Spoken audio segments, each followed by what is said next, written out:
Hello, if you guys can see us there. We know you can't see us in color. I know everything's in black and white. We're just told by our lead filmographer slash producer slash director that there's no color in this camera, so we apologize. Unless you're colorblind, in which case, that's your problem, I guess. So here we are again, and sorry we're talking so quietly or loudly, in case you can't hear us.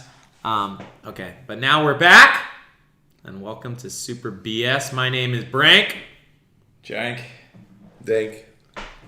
Dane Cook. That's who I am now. Anyways. I completely forgot he existed. Dane Cook? Everybody loves Dane Cook, man. He is like the king of comedy. He's like the Seth Rogen of stand-up. He's like... Fuck shoes. Everybody knows that line. Like... His car. All I remember is that one bit he did about... how he's talking about when you go to parties at other people's houses and the guy's like hanging on the refrigerator and he's like, somebody crapped on the coats. No, you don't. That's the worst one. His only good bit was where he talked about when you hear a car accident happening outside, then everybody goes to run outside to look, and he's like, no, where's my shoes? Where are my shoes? Fuck shoes. And then he runs outside and they meet people and they're like, what were you doing? He's like, I was doing the dishes and and it's just like people talking about what they do. The only good Dan Cook bit is when he's in Louis and Louis talks to him about stealing his jokes.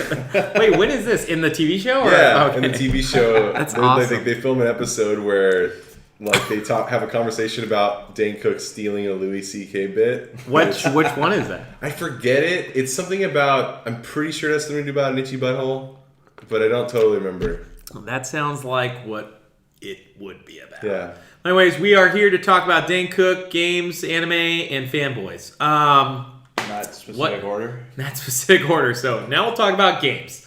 Donna, what have you been playing? And I'm hoping you're not going to say what I think you're going to say. I've been trying to finish DragonAge Inquisition. Say it! I thought you finished it last week. I did, but I've been playing through the DLC. Okay. So I played through. I will be finishing it later today. Everything. So the first two DLC. Is the DLC like how long is DLC? Is it like another game in itself? A bit longer than it should be. Okay. Just explain how many hours you've already put into the DLC. I don't know because I haven't been keeping track, but probably 12 or so. I'm sure. The problem is that it's really hard to not be completionist in that game for me. So I tend to take the long way around. Gimli quote. But don't hit the ring. Got to toss me. It's pretty. I mean, obviously this is 3 years old, but I'm enjoying it a lot. I think now that I've played through the Jaws of Hakkon, which is like the maligned DLC that everyone seemed to not like for some reason, I actually think it was great. I think what they should have done is taken out 2 or 3 of the useless in-game areas. And replaced it with the Frostback Basin because it's actually a really interesting area. Wait, real quick, to explain it to Jank over here, that in the game, there were tons and tons of optional areas that had nothing to do with the story. Did they offer you items that would help you? Yeah, but you never. You didn't need them. You didn't need them. Okay. There's never, for some reason, with Dragon Age, there's never there's rarely must-have loot. Yeah. Because you find tons, and there's almost too much. Because you're constantly finding purple weapons, which are unique items. Yeah. That have unique stats and stuff. They're rare. You're constantly finding them, and you're always finding ones that suck, which is really strange. And it's hard to tell. I'm sure someone that's super nerdy about the systems of Dragon Age could say, but it's hard to say whether it's more effective to have all the added abilities that unique items give you versus just raw attack power that you can get from crafting weapons. Yeah. I hate crafting in games. I spent a lot of time on the crafting tables in that game, which I did not enjoy doing. Yeah. Because you had to load several scenes to get there. I read that you just should barely ever craft. So I crafted everything. Yeah. Okay, so in games though, do people actually like that? Because I personally don't like it. I don't like... Well, here's the thing that's annoying about it. So, the best, there's a great sword in the game that's the best in vanilla Dragon Age called the Sullivan Blade, and it has an ability on it. You can get a schematic for it as well to craft your own and make it slightly stronger. But even with masterwork and a few a few materials kind of jam. Like, the best thing about the sword is that it casts this ability called Pull of the Abyss, which is like a magic ability that only one character in the game has, and that character sometimes isn't in your post game. By sometimes I mean all the times. So spoiler. Yeah. Well, they don't know who it is. Well, but either way. Yeah. So it's super valuable, and if you craft it, you can maybe buff out like some stat boosts and some other stuff, but you can't. It doesn't come with that ability. Oh. So it's like like the same. Like there's the next best sword I found is in Jaws of Hakken, and it has like a chance to cast Chain Lightning just on hit, which is awesome. That's awesome. And you can craft your own version of that sword, but it won't have that. So it's like the unique stats of unique items are just usually better than the actual attack power I've found. But yeah, the side areas, it's not that there isn't anything cool in any of them. It's that they could easily have been condensed. Like we were talking about the Forbidden Oasis, which is an area that he didn't hate, and I didn't hate, but I thought could have been placed elsewhere, because the whole point is like a secret dungeon that you collect artifacts all over the world to unlock. Not really dungeons, secret doors. And they could have put that in any map, So it's like they could have just like axed a few maps, cut down 30 hours of the game easily. But that's exactly what we were talking about previous episodes. They just want to make more. Well, that's what we're talking about with Inquisition now, but everyone's hating, Andromeda for that exact same thing where it's like, oh, it's so big. It's like, kind of pointless stuff that doesn't matter, but there's stuff to do. You have these big open planets, and the actual game only takes place on like 30% of this planet, so why do they give you the option to go? I get what you're saying. And So anyway, the Jaws of Hakken is a really unique area. It almost reminds me of Morrowind, because it's like kind of like exotic swamp, river, and then also mountains and snow. It's like it's very strange. And you meet the last Inquisitor, which is cool. That's cool.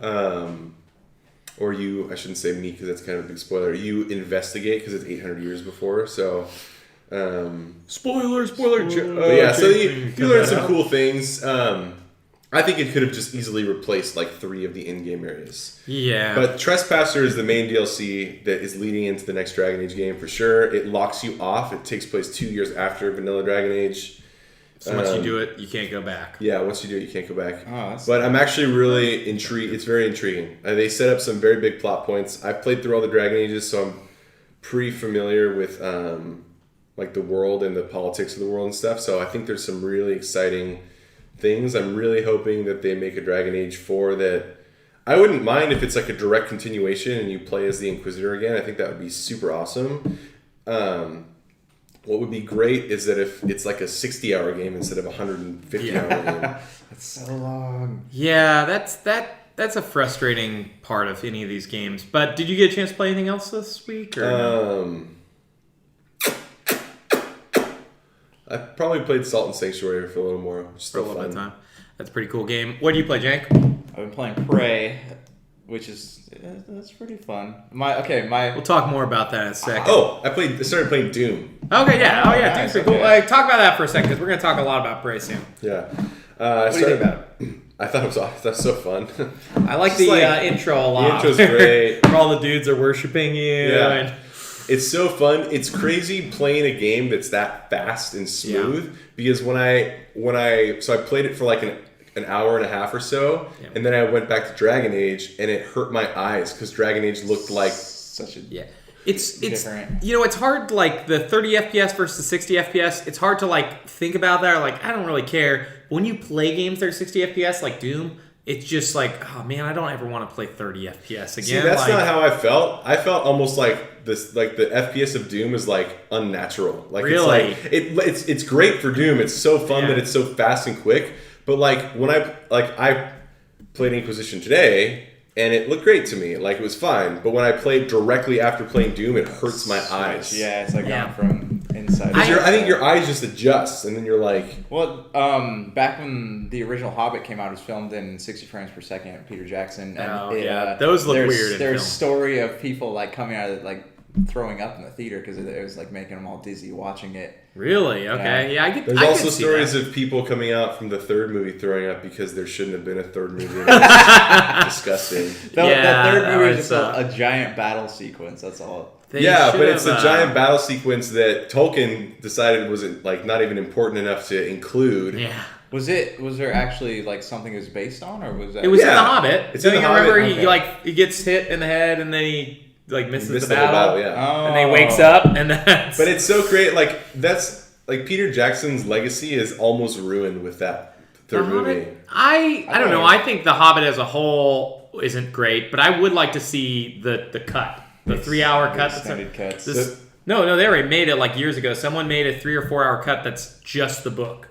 Like that, They took all 3 movies, they threw out all the extra stuff, and they just made a book cut. And they have like 5 of these online. I was fine when it was 2 movies, but the fact that he like I guess 2 would be the fact that he after it was 2 movies, after the second movie was supposed to come out, he's like, hold the phone, it's gonna be 3. And they did reshoots and re-edits and all this kind of stuff. It's like that's forever gonna be one of the worst decisions ever made for like a big huge Yeah, I mean, there's so many franchise. bad decisions made in Hollywood for stuff. That was just part of. That was during that trend where like every movie was like Hunger Games. Oh, we got 3 books, let's make 4 movies. Harry Potter, we got 7 books, let's make 8 movies. Yeah. Like everybody was But just it's like, we want funny more 'cause money. my understanding Give us is more that money. he wasn't under pressure to make it 3 movies. Yeah, He decided like his personal artistic decision was like, oh, It there's was a just cash needs to be cow 3. for sure. Yeah.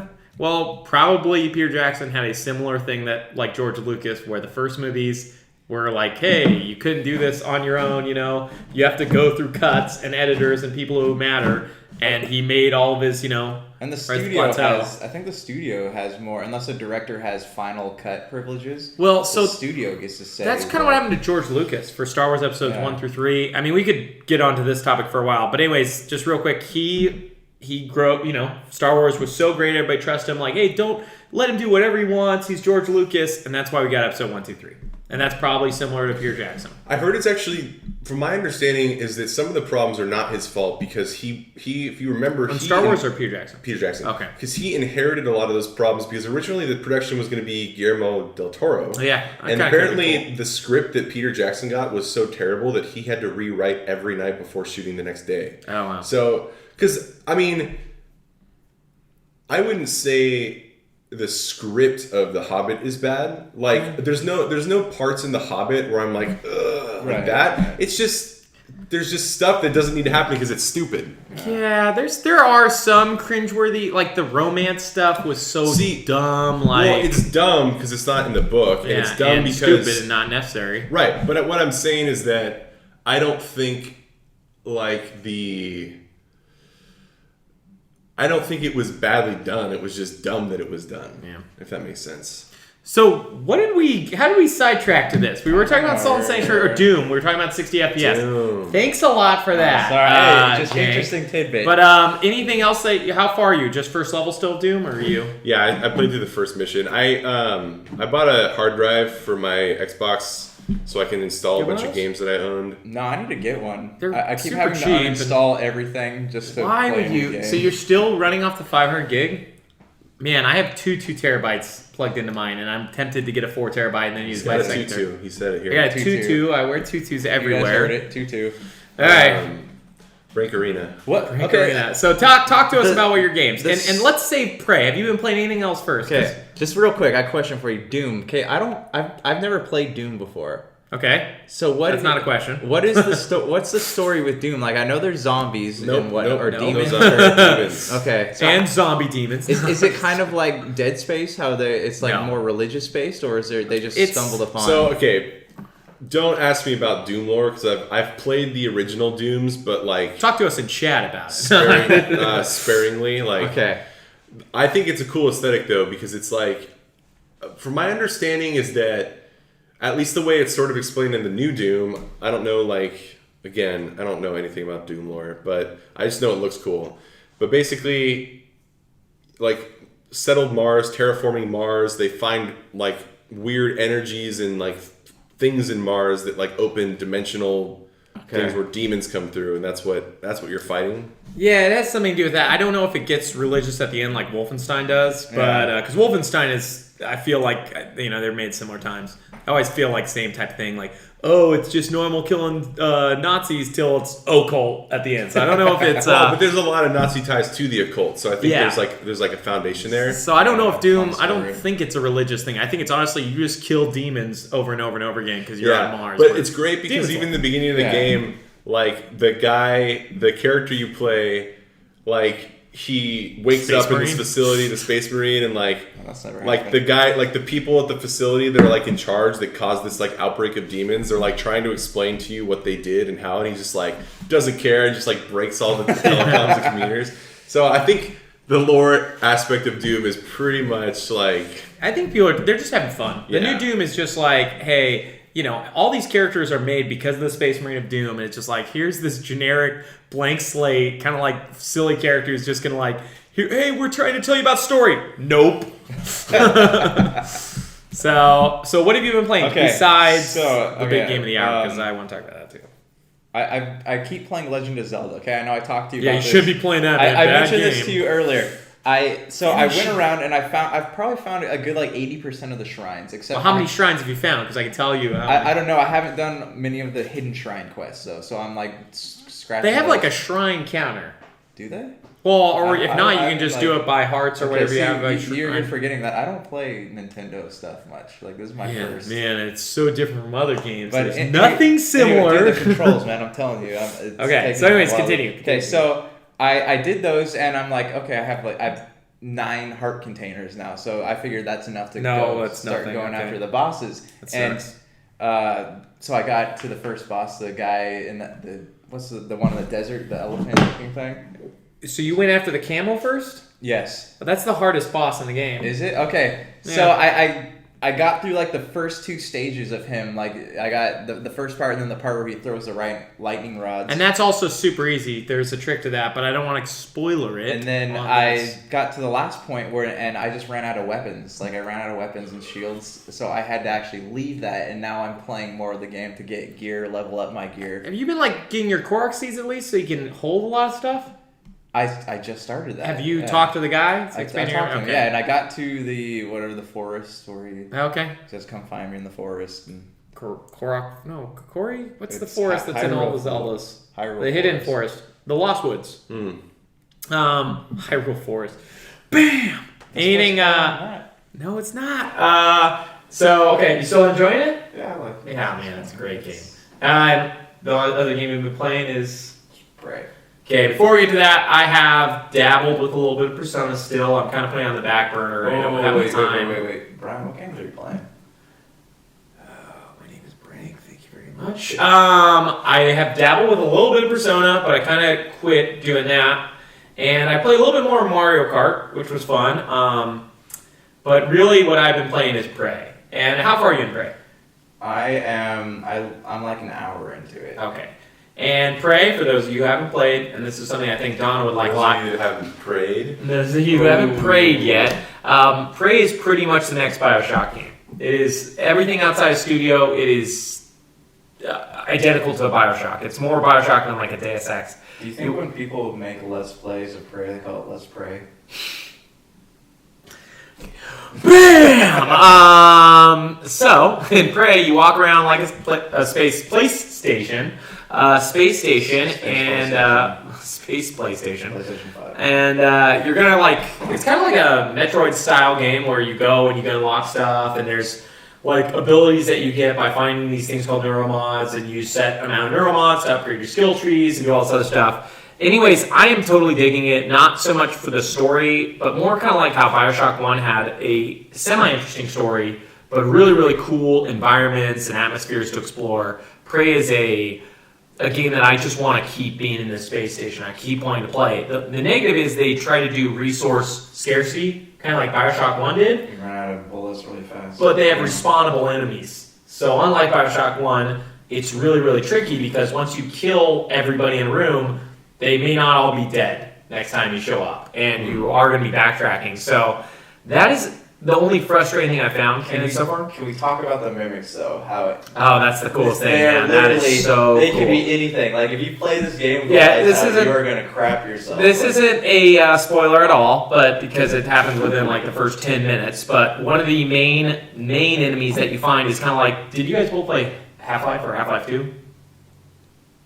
Oh, Half-Life 2. Okay. Do you remember the beast called the head crab? It's like a little small, like weird chicken-looking thing on 4 legs, like a hairless or featherless chicken, and it jumps on your head and tries to attack you and kill you. Do you guys remember this enemy? No. Okay, it's the main enemy that you find on the scientists. If there's a head crab on them, they're walking around like a zombie. Anyways, mimics are like that. However, they have the ability, like the name says, to mimic anything. So, like you're walking in a room, there's 2 cups of coffee there. Why are there 2 cups instead of 1 or whatever? One of them might be a mimic. Until 3 or 4 hours in, you have no way of knowing what's going to be a mimic and what's not. So you're just walking around hoping none of these things are actually monsters. And it's not they're going to kill you instantly, but they move quick, they jump around, and then they can mimic into anything else that they want to.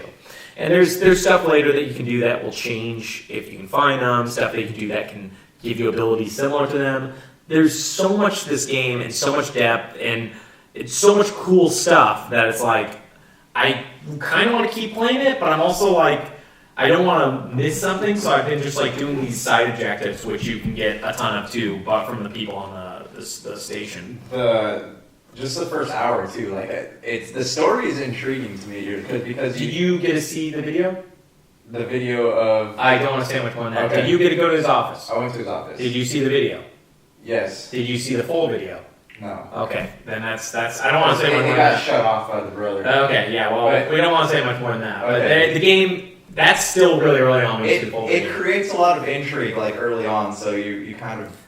When you get your spirit bow? You get your spirit bow in the second mission, or probably the 14th mission, 14th level. Spirit bow's late, right? In the original Prey. No, you get it.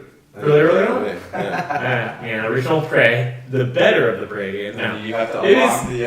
I don't know. I think the original Prey is Original Prey is great. You should play this one. This one is literally, they owned the name Prey. I know that's a big beef you have. But they owned the name Prey. They bought it stupidly. They bought the rights to Prey. Can we expect some Easter eggs to the first game? I don't think so. I mean, I'm 7 hours in. I haven't seen a single tie. And it would be crazy if they had a tie. Like, these enemies aren't the same. It would be cool. It would be really, really funny. But this is this happens within the first 40 minutes, so I can reveal. This takes place in space, on a space station, And nowhere near Earth. It's like an alternate universe where JFK didn't get shot. Yeah, he didn't get shot, and they put all this money towards space exploration. And so we that's bought why. this giant thing from the Russians, so it's a good game. But yeah, I think with that we should probably take a break, come back, talk about some crafting, E3, and any of the other cool stories. Does that sound good? Just crafting. Badoosh! Just craft it!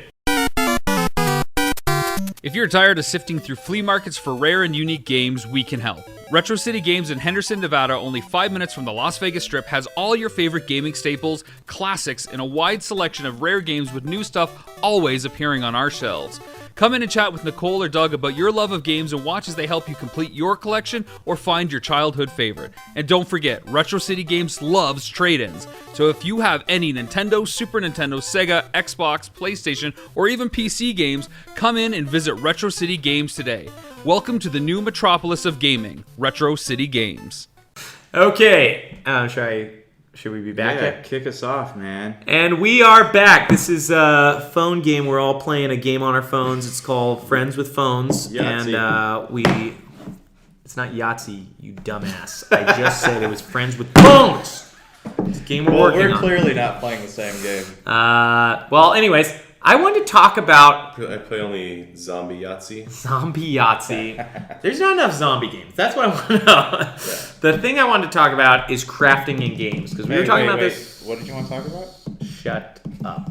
Oh my gosh. Shut up! I'll murder I want to talk about crafting in games. We were talking about an Inquisition. It's in Prey as well. Actually, I think Prey does it really well. But I want to get your guys' opinion on crafting in games, what you like, what you don't like about it.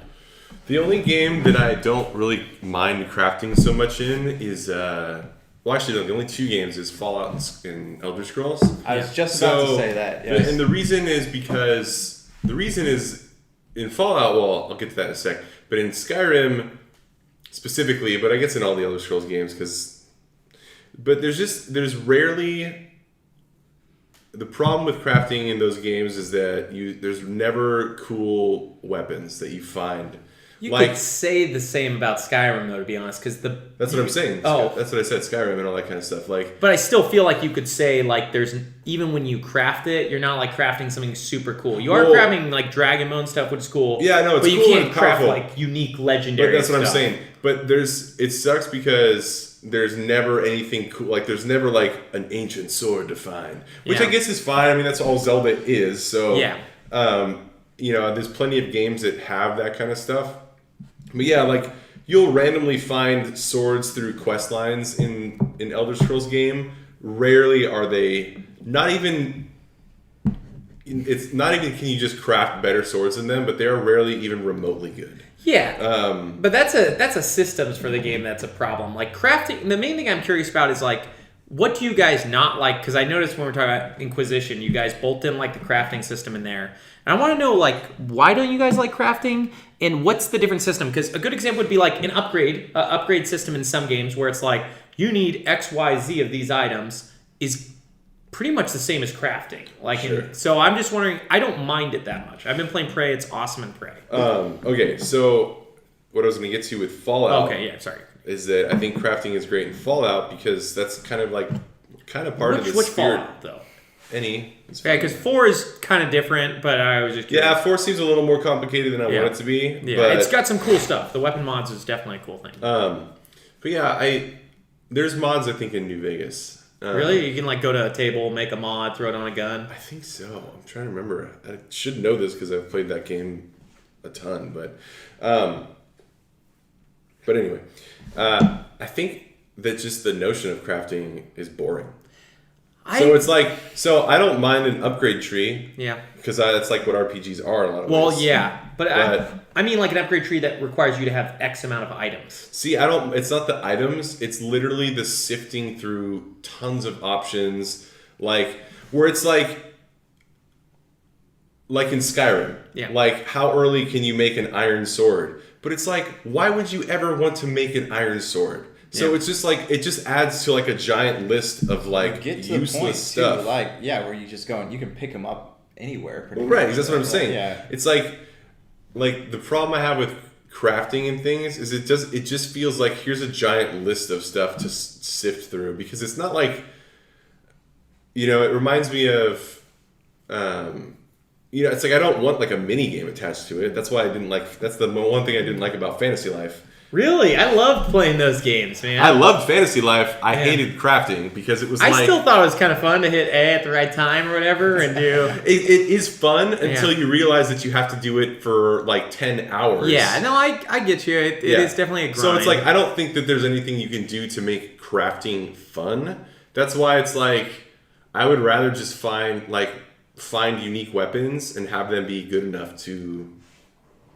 do because you're just I don't really mind having if you had a weapon that you could upgrade via an upgrade tree which requires you to collect items or whatever same with armor, that's cool. But if you're if I'm just collecting raw materials to sort through a list of schematics or blueprints to it's just I just don't want to spend the time doing it. I'm kind of on the same page. I don't like having to. If you want a certain set of armor, I don't like not being able to just buy it. I would rather go out and fight a bunch of enemies to get money to buy the armor than spend... Because we've talked about this before. Games are too long. I want to get through this game as fast as possible. If it's, I'll enjoy some of the side quests if I like it enough. Yeah. But I don't want to spend hours and hours going out across the map looking for these materials, especially if they're ones that somebody only drops once or twice. So that is somewhere that I would agree with you definitely. Crafting is not fun when it's a rare drop that you need to make X item. But I've recently played 2 games where crafting is done well. With Legend of Zelda, there's a place where you can upgrade your armor through finding materials in the game. I generally enjoy that because you run around killing these guys. They drop. See, the you're items. saying upgrading, not crafting. But it's the same mechanics. You still need to X craft, amount though. of materials. You can do this thing. I consider Okay. them. They're all. But- it's the same system. But is what are I'm trying to get you at. so item management wise? Are you? Is it you don't have armor and you have to build the armor? No.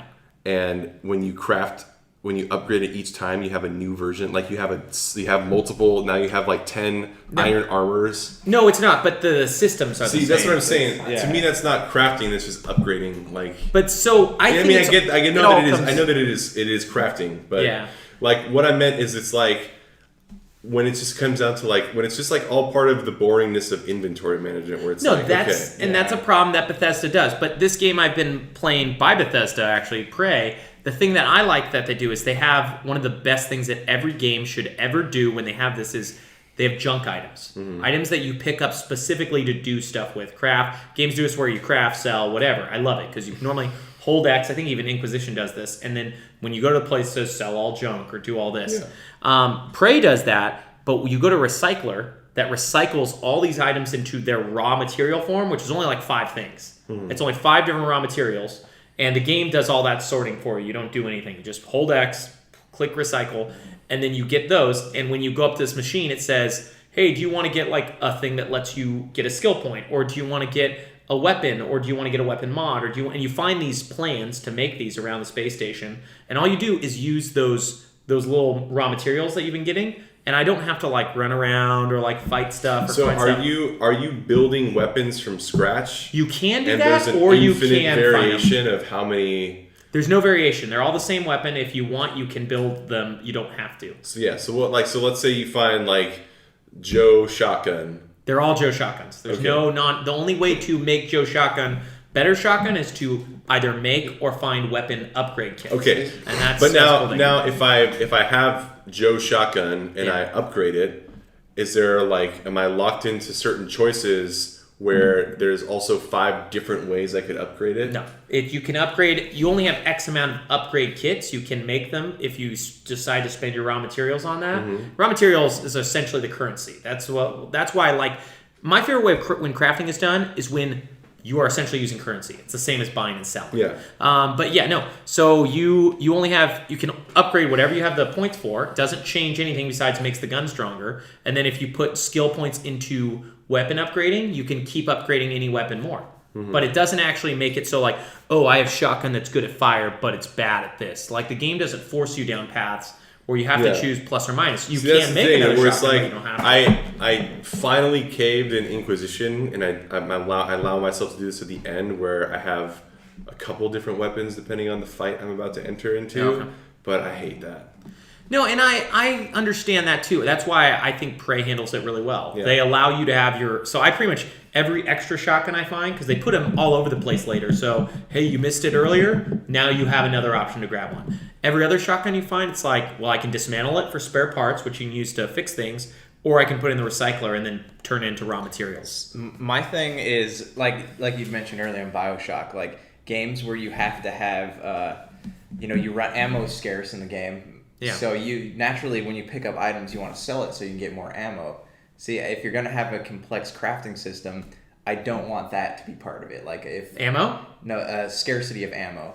But their crafting system actually makes it so you can make ammo too if you want. Yeah. No, I just think I'm playing a game that does it like I enjoy it. Every time I go, Yeah. I'm like, oh hey, I need 30 pistol bullets. Instead of the game forcing me to only have the bullets that it wants me to have, as soon as I find the fabrication plan, I go up to the machine, I click pistol bullets, I see if I have the right materials, which is only like 5 of them, and I click make, and I get the bullets. I feel like why don't more games just do it where it's just easy and fun, keep it simple, and it's super simple, and it's like.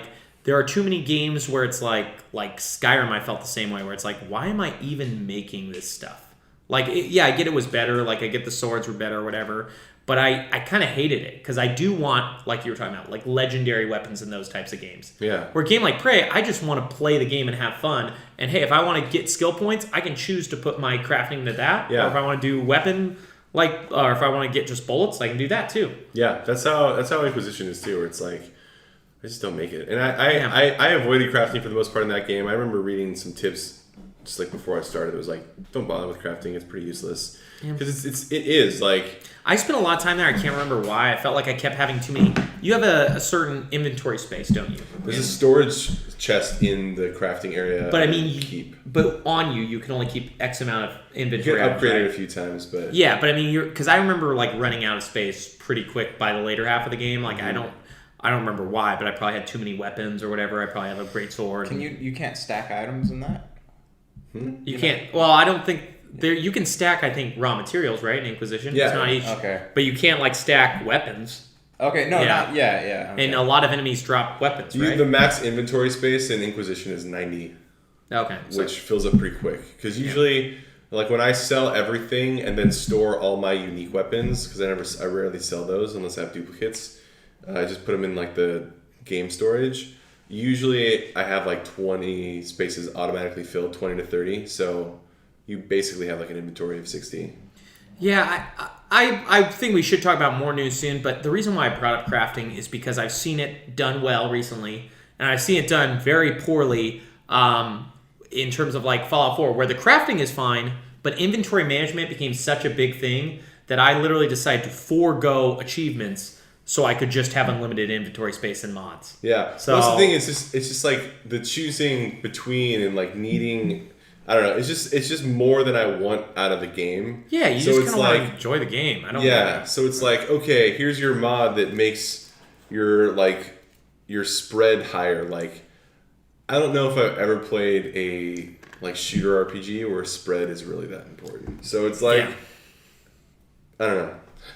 Doom seems to have an interesting upgrade system where you just upgrade your weapons. But you have to choose one or two. Yeah, I think you can get both. You just have to find the points for them. Oh, really? Okay. Yeah, I did like that. That was kind of fun. I think every level has maybe one or two of those hidden around. And it's fun to explore the map. So I've been doing that. The hard thing for me is I actually couldn't find like the second hidden space in the first level, and it drove me crazy. I'm like, where is it? Because they have like, they could tell you you're missing this or this or this. So it's like, what am I missing? But yeah, it was just something I wanted to bring up because it's after Minecraft, every game's been doing crafting. So, and that happened a little bit before, but really once Minecraft started, like every game now has some type of crafting. Minecraft's fault?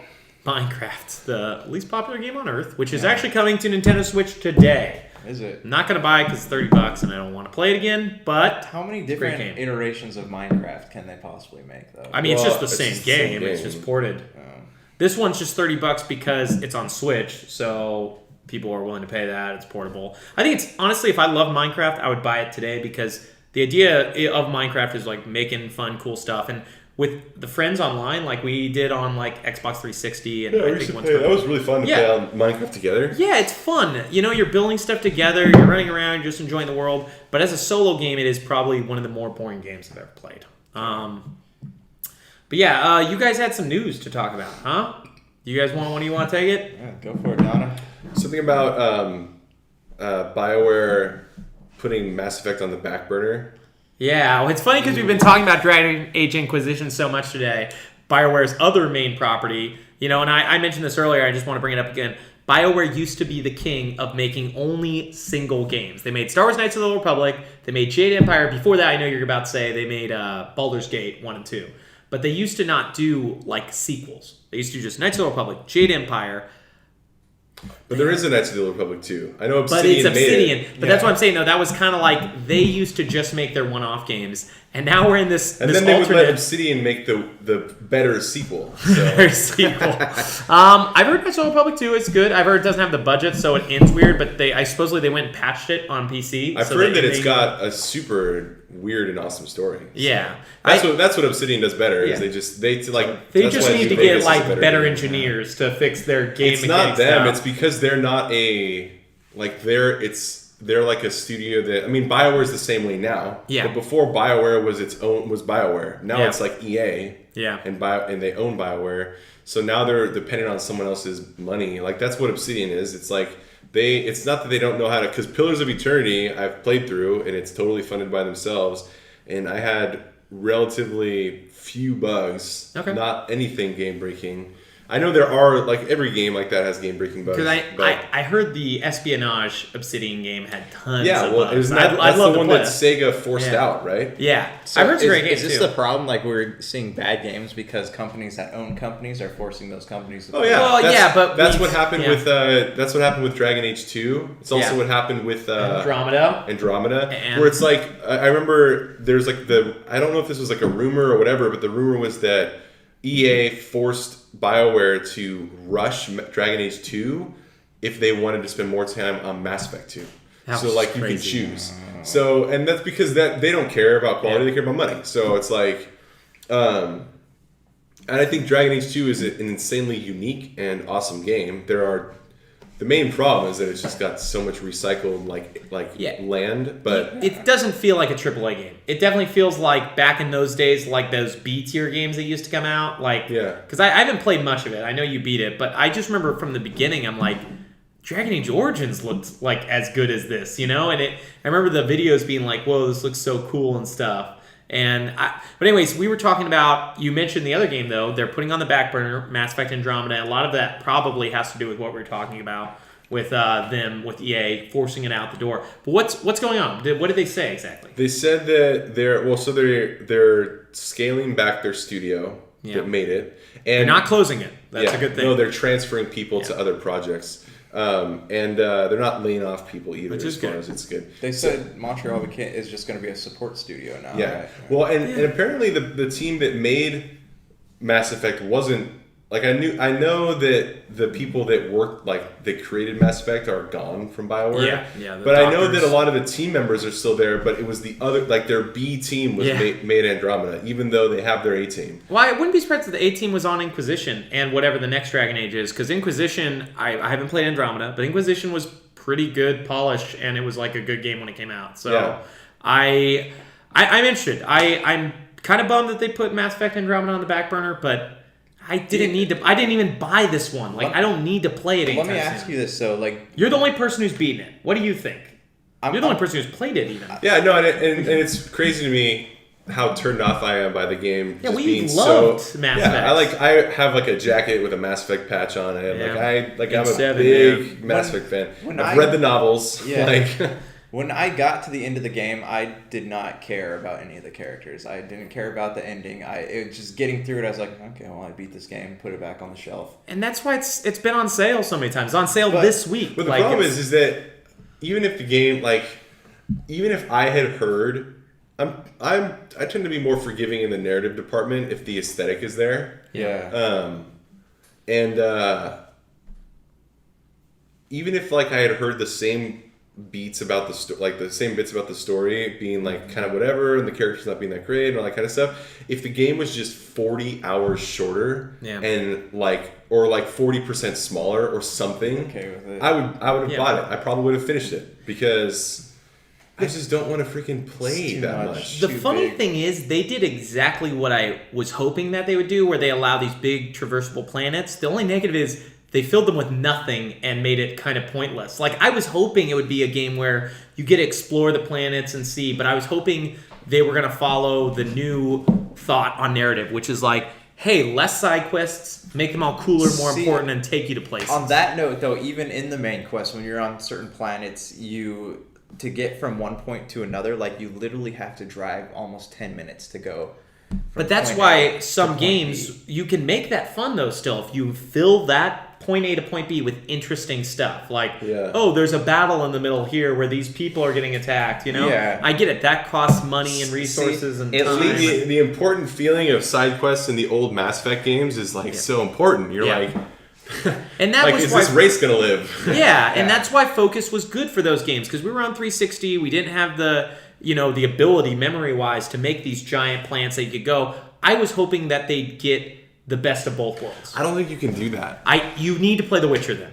That's the only thing I have to say is and I know everybody's hitting that drum, beating it all day as Witcher, but it is the game that made me think maybe this is actually possible, because I've never seen it before, but it did it well where I'm doing side quests that would normally be oh, go here, kill this, and there was a real story that was cool. and I don't know why other games can't do it yet. Mass Effect Andromeda side quests are incredibly unfulfilling unless you're doing like your loyalty missions where you're and even like the loyalty missions, I've heard like, those aren't even great. The character you're not in, because at least like with the first 3 Mass Effects, there were consequences of not doing them. Like there's always that small chance that someone on your crew was going to die. You didn't know who it was, but it just depended on. You mean the end of 2? Yeah, I didn't play 3 enough. I don't know if that. With this one, it doesn't matter if they hate you because you don't use them most of the time anyway. So it's not like there's no thing. But even at the end of the game, I still was holding out hope that, with the next installment that they would turn it around, but I don't. Do you guys? I mean, you'll get another installment, I'm sure.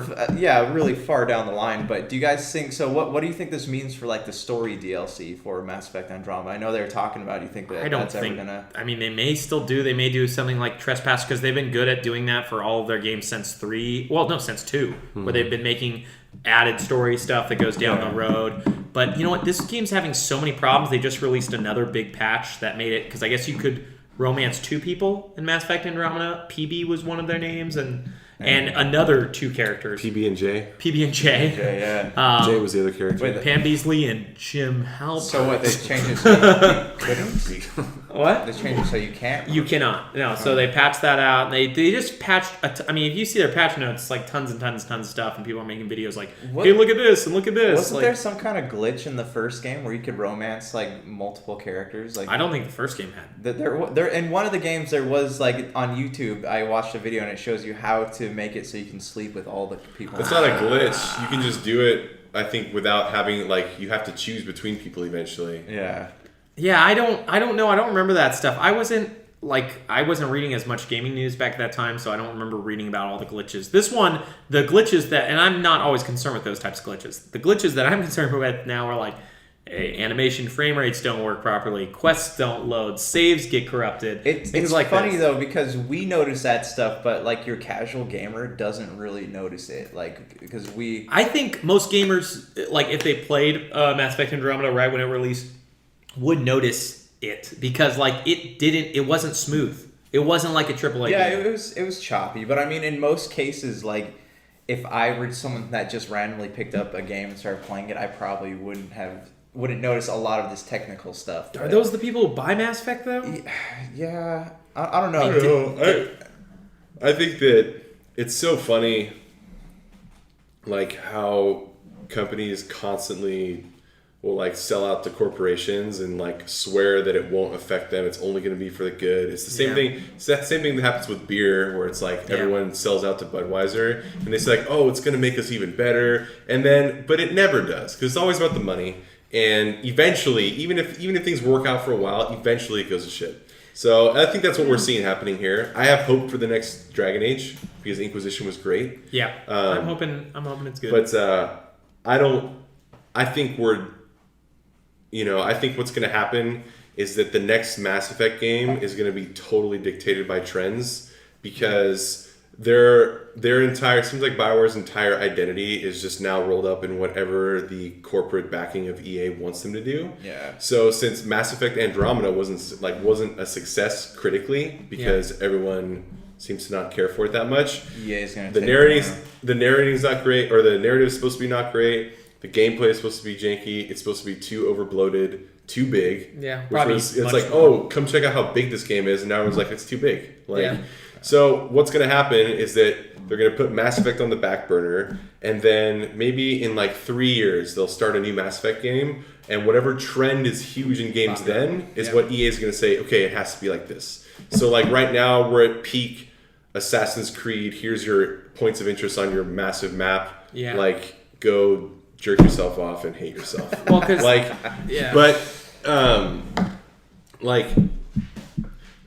maybe if in 5 years things are back down to like simplistic like shooters, we're probably going to get a really streamlined short Mass Effect. Yeah. If mobile gets back in trend again, get a mobile. Well, there was one of those. Right. I never played it. Maybe we'll get like a live game, like a Destiny type of thing, like a progressive service type of game.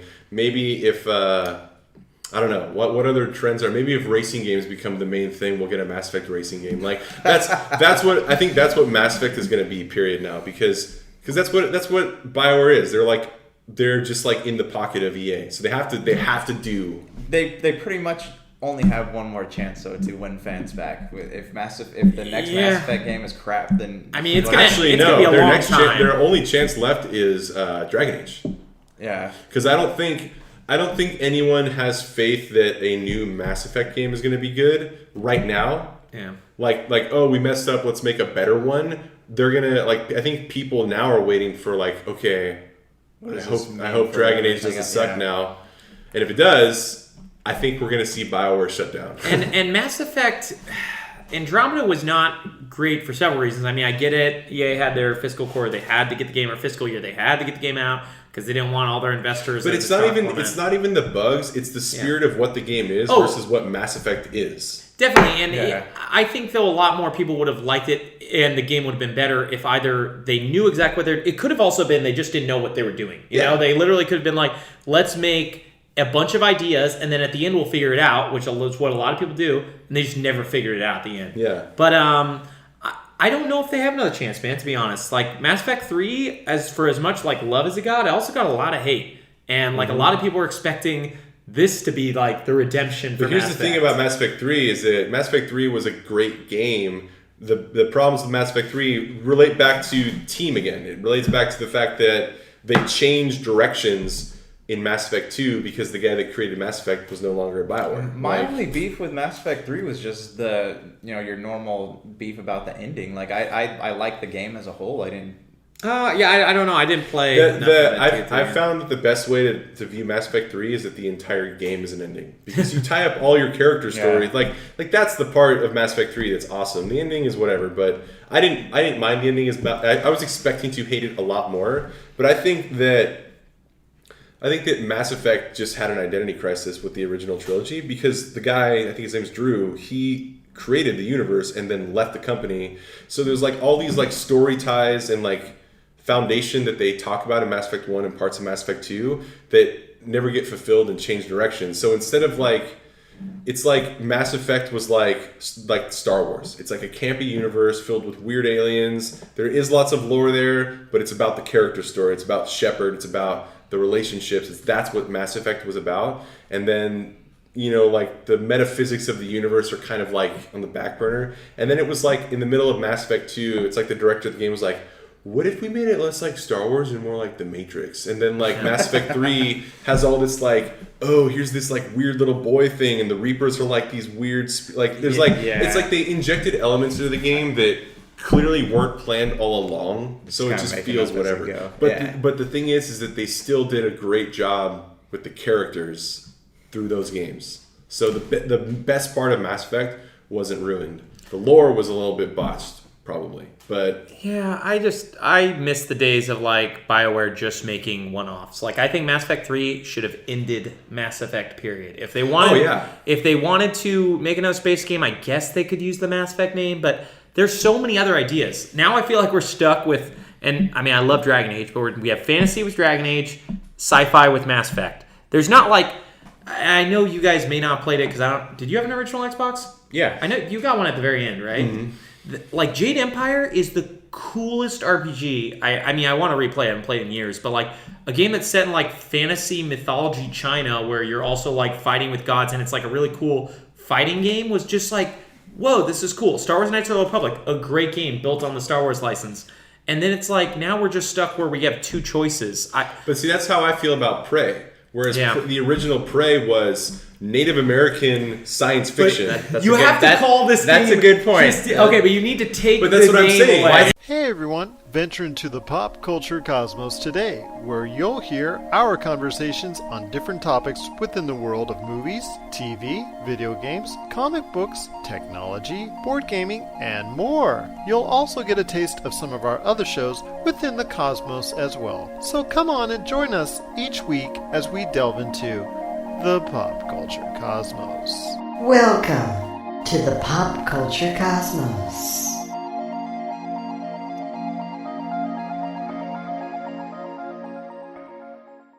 Fire Emblem Shadows of Valentia while we're talking. Yeah, there we go. Hey, isn't there supposed to be a Fire Emblem for Nintendo Switch coming out? Next year. Next year, yeah. And they have a Fire Emblem Heroes, which is Dynasty Warriors with Fire Emblem characters coming out this year, but I don't really care. Nice. I don't know why they're still doing the whole like, hey, just release it, because I would love to play it. I played my 3DS recently, and it's not a bad console at all. It's amazing, or a bad handheld. The buttons are very small, and once you play the Switch and you play with slightly bigger buttons, they're not enormous. It's like, man, just release everything on both systems. Like, stop making me have to decide to buy games for a system that you're probably going to discontinue, like you did with the Wii U, in 5 or 6 months or a year or whatever. And keep telling people that we're on a 3-pillar strategy or whatever they told everybody. How long was the Wii U out for before? Did they stop making it? Yeah, they stopped last year. It was out from 2013 to 2012 to late 2016. Okay. 4 years. It's almost the shortest console. I think the original Xbox is the shortest console, or no, Dreamcast, shortest console on the market. But I just still don't get like the idea, because like if you remember, do you guys remember before the Switch was, when it was back to NX? They called it, the Nintendo had the 3-pillar strategy, which is that there would still be Wii U games being made, there would still be 3DS games being made, and then Switch would just be this, or NX at the time, would just be this third pillar to the company. Mm-hmm. And then now they're like, oh, no, we never said that. The 3 pillars are phone, 3DS, and Switch. And I have a feeling that soon enough they're going to be like, nah, we'll just have Switch and phone. And it's like, oh, you just bought this game on 3DS? Well, I hope you enjoyed it, because you can never play it again. It's your new Switch phone. Switch phone. It looks cool. The 3 pillars are Joy-Con part 1, the screen, and then the other Joy-Con. Well, I think what it is that Nintendo is secretly owned by EA, and they just had to rush out the they Switch. Rush out all their ideas. Yeah, they rushed out Switch. You know, the guy that runs EA probably like enjoys stealing presents from children at Christmas or something, and he's like, you know, I assume that he's got like a Jim Crockett from Christmas Tale, like what's the Dickens character? Oh, Jiminy Cricket? No, or not Cricket. You're talking about the kid? Are you talking about the Tiny Tim's dad? Oh, I don't remember it. Jim Crockett? I don't know. But where, you know, like some guy goes in like, hey, like what if we just like spent longer and made like we still made millions of dollars, but just like 1 million less, but we made it a product that people loved. I'd rather just take my $1 million here. Like, no, screw that. Like, release it now. That's how I imagine the people who own Nintendo. They would probably, if given the opportunity, go into someone's house on Christmas Eve, steal the presents, and sell them. Oh, man. Actually, the people that own Nintendo are a trip, the shareholders, because apparently they all hate video games. Yeah. Which is why Nintendo has such a hard time. Like, I remember when they always released the shareholder meeting like transcripts when Iwata was the president of Nintendo or whatever, and people would ask him questions like, "Hi, I'm a shareholder, and I think video games are stupid. How are you going to make me money?" Like, and that's the thing. It's like a bunch of old business tycoons in Japan that hate video games. Why own Nintendo then? Well, Nintendo used to be a game company, but they might have owned it because Nintendo won it in NES. Made so much money that they're probably just like, hey, you want to buy stocks, you want to buy stuff and things that are going to grow.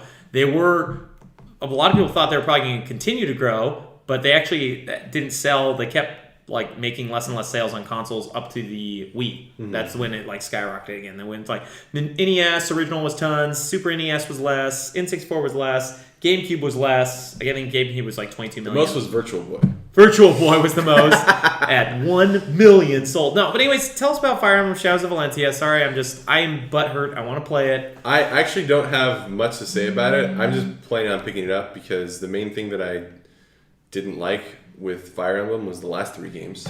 Yeah. Oh, yeah. You mean the last game, but it's actually 3 parts. Because I don't want people to think you don't like Awakening, which is Awakening's incredible. There was like, it's like, here's 3 games that are the same game, and there's no benefit to playing all of them. They're just different, but they're not 3 separate games. They're tied together, but they're not. But you need to buy 3. You need to buy 2 games and a DLC. Yeah. Or you could pay $80 to get this special edition we released. To experience the whole thing. On 1 cartridge, but we're not going to sell it any other way. But there's no like change of events. Like there's no like, oh, you did this in this game and this in this game, so now this is different. Like there's nothing like that. It's like pointless. Yeah. So like I was saying, if they would have just released more of those special edition cartridges, my opinion of it might have changed because I would have spent $80 one time, got all the games, and I would have thought, okay, whatever, I have all the games. But they released like 100 copies of those, and then they were getting scalped for $300 a piece. It's like, Nintendo! Stupid. They make the same mistake over and over and over again. It's like, I think what's that? It's like the definition of insanity is when you keep doing the same thing over and over and over again, expecting a different result. Yeah, that is Nintendo. So Nintendo. Oh, let's release special editions of our games. Only make like 100 of them, so scalpers can make money. Oh, let's release the NES Classic, but only release like a couple million of them, so scalpers can make money. Let's not release a virtual console ever.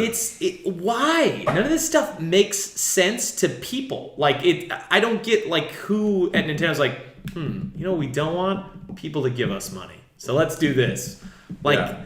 I want to play Fire Emblem Shadows of Valentia. I'm sure a lot of Switch owners want to too. I think a lot of us are like, why would I buy a game for a previous console when I already have this? The thing is, gamers, like, if they really want to play a game, they will find a way to play it. Like, if you they'll emulate it. Emulators, or use one of those, like, every Christmas, how they have those, like, generic Super Nintendo or Sega consoles come out. They'll find a way to play it, and that's what Nintendo needs to realize, is that if they don't make money off of it, somebody else is going to. Well, I think they realize that. They just don't care. Like, I don't think nobody in their company ever went on eBay and saw, the NES Classic selling for $350. Why don't we just make more of them? Because people obviously want it. It's like, nah, I don't care. Yeah. Fire Emblem Shadows of Valentia, let's release on our old system that we're going to keep supporting. And they may keep supporting it, but if they're supporting it the next year, then the Switch is in big trouble. Because that was their problem with the Wii U, is they had some good games, but like the Switch is right now, the next big Nintendo game is Splatoon 2, which I don't even care for in June. And they have nothing really till Mario at the end of the year that I'm interested in. But continue, sorry, I went on a rant. I'm just disappointed. We do not rant on this podcast. This is a rant-only rant about Brad Pitt. This is a... I love him. Serene podcast. Peaceful. Yeah, I don't really know what to... one of the things I'm interested in Fire Emblem Shadows of Valentia is it has like a traditional RPG movement where like you go through the world as a character walking around instead of just click on the map, go here, go here, go here. That's cool. I don't understand why they didn't do that for every Fire Emblem. I think that's always more fun to go around, and then I know it's harder to make the battles work, but I think that's cool. Yeah, I'm really looking forward to...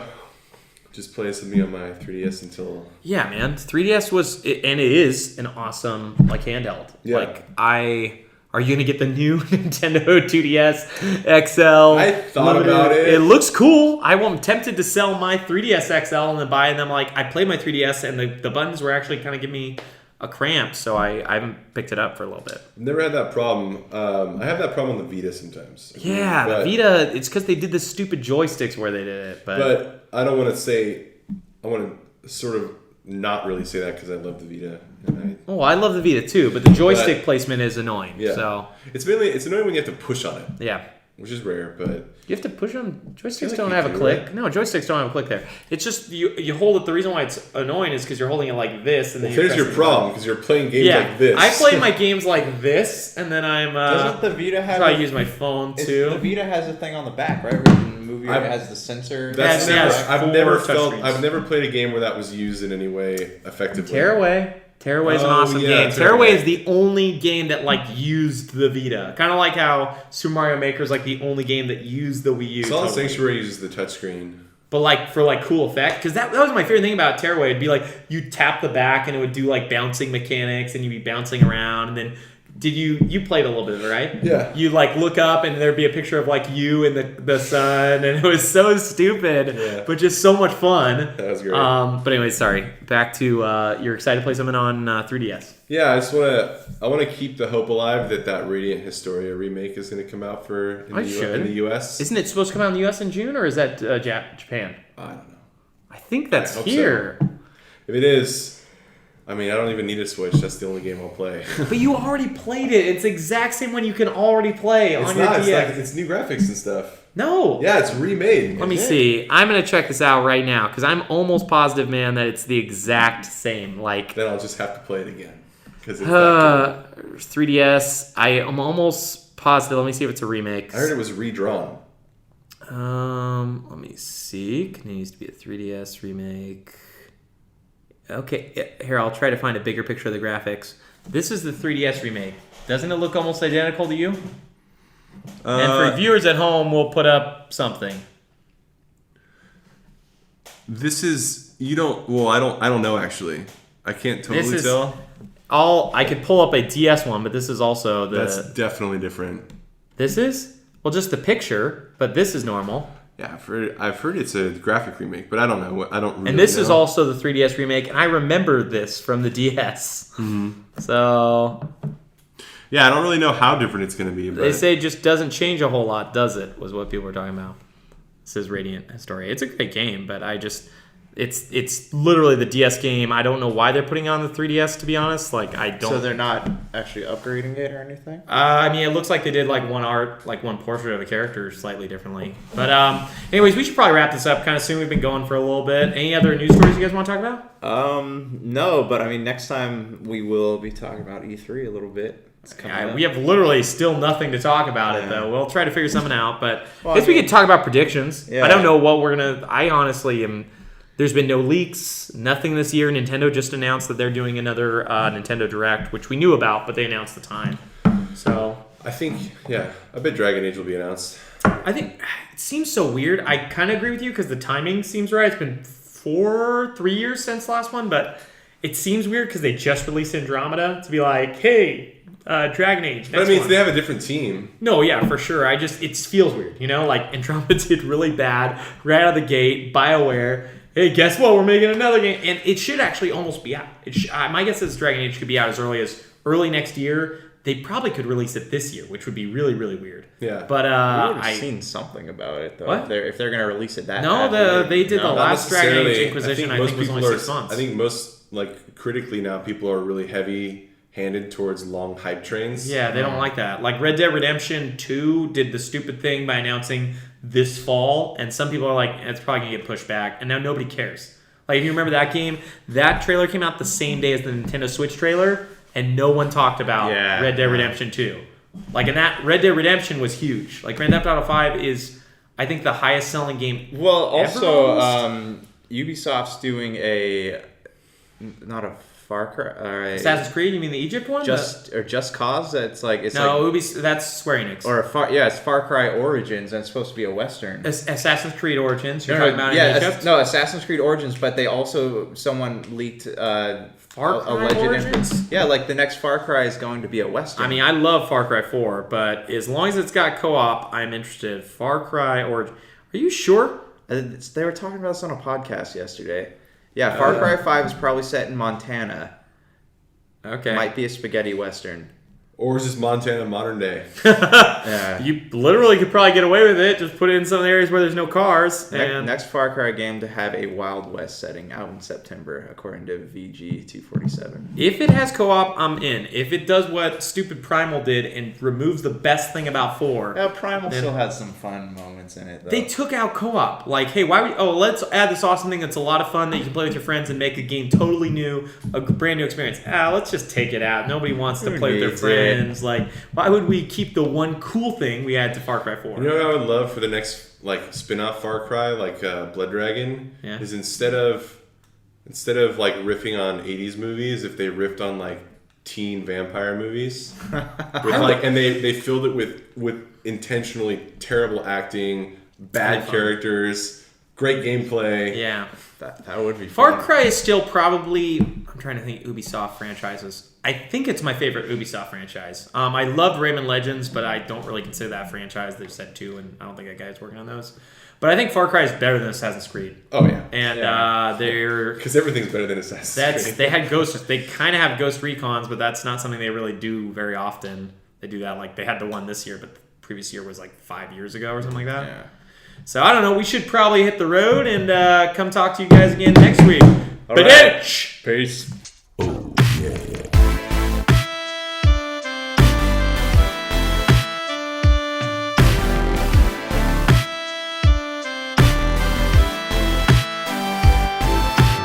That's to us people that can feel things. It hurts.